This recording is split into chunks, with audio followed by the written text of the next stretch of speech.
Let's create a countdown timer in the most efficient way in Python. Here I have opened my compiler and created a Python file test.py. The first thing I am going to import is the time library. Next I am going to create a function with the name of countdown. Inside this function we are going to pass the number of seconds that we want to count down. Next create a while loop and run this loop for the number of seconds that we want to count down. Now convert the number of seconds into the minutes and seconds format. So type here mins, secs is equal to use the divmod function. Inside this function pass the number of seconds, divide it by 60. This divmod function will give us the quotient and the remainder both at once. The quotient represents the number of minutes and the remainder represents the number of seconds. After getting the minutes and seconds, we want to print it on the console, so use the print function here. Type F, create a set of commas, create a set of curly brackets. Inside these brackets pass the mins variable here. Put colon. Now we have to define the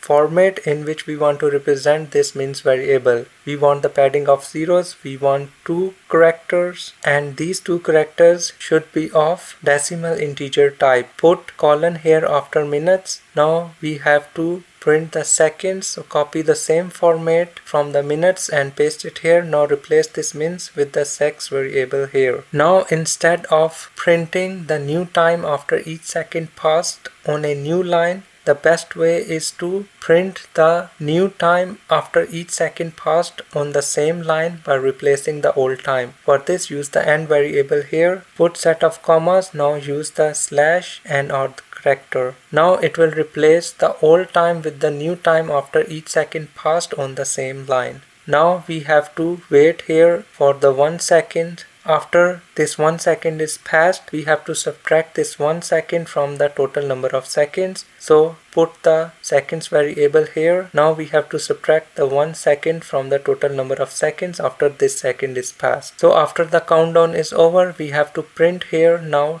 time is up. Here we have created a countdown timer function. Now to test this function, we have to type the name of the function. Inside these brackets, we have to pass the total number of seconds that we want to count down. I'm going to use 10 seconds for the test. Now save your file, open your terminal, to run this file, type Python here and the name for the file, which is test.py, and press enter. And here now you can see that the countdown timer is working perfectly. 3 seconds, 2 seconds, 1 second. And after the timer is over, it is printing time is up. So this is it for today. See you next time. Bye bye.